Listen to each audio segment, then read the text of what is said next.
Hello everyone, welcome to today's video presentation on how to look for a job online. I'm Jaden. And I'm Joyce. This presentation has three parts. First, we will be covering the resources and websites you could visit in order to look for job openings. Next, we will be going over the documents that your potential employer will ask you for in addition to your job application. Lastly, we will be addressing some tips or information that could be useful to you.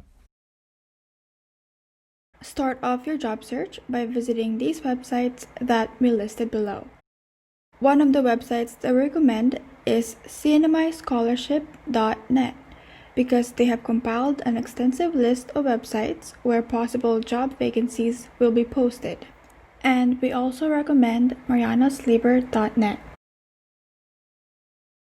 We are currently at the cinemascholarship.net homepage. You will need to click the CNMI job opportunities, which you will find at the top or at the left side. Whichever you click will lead you to the CNMI job opportunities page. This page consists of many websites that you could visit in order to look for job vacancies within the CNMI. So we are currently at the Mariana Sleeper homepage.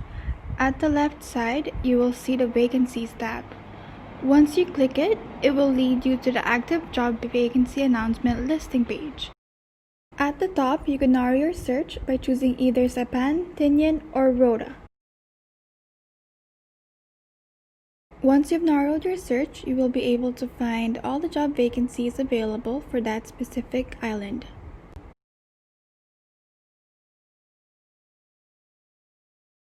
Here, we listed some documents that you may need in order to apply for a job. You would have your resume, your police clearance, and your health clearance. And in the following slides, we will be going over some tips for writing your resume as well as the process of obtaining the documents that we have listed. On this slide, we have listed a few tips that you should know while preparing your resume. So, use fonts that are simple and easy to read. By doing so, it will help your resume to look more professional. Make the font size bigger for your name. You do not need to include your objective statement. Instead of writing an objective statement, you should opt to write a profile instead.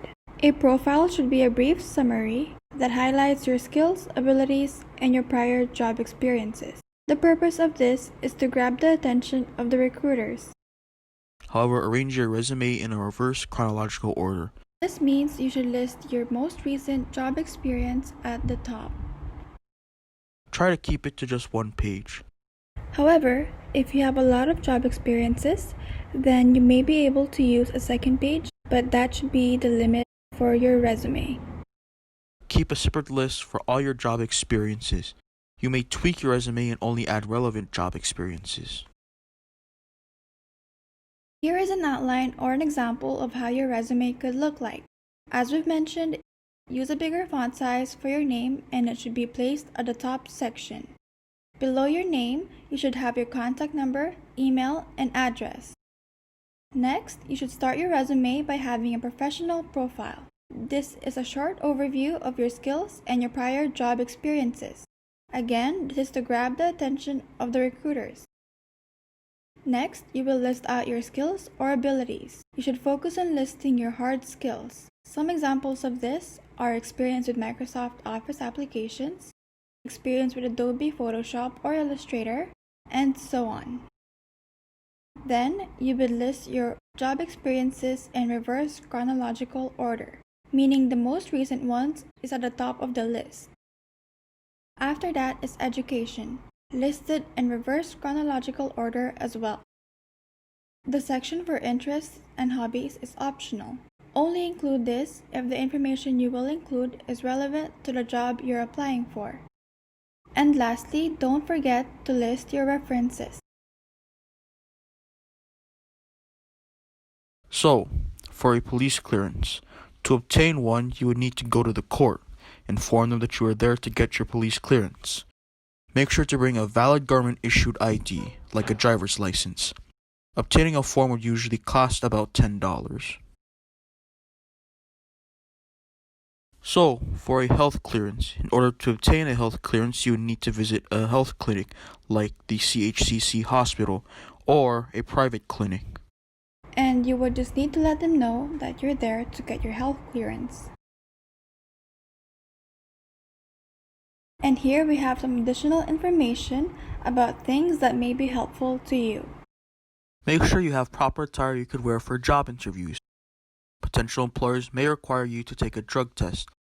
If you work in any food-related jobs, you will be required to obtain a food handler's certificate.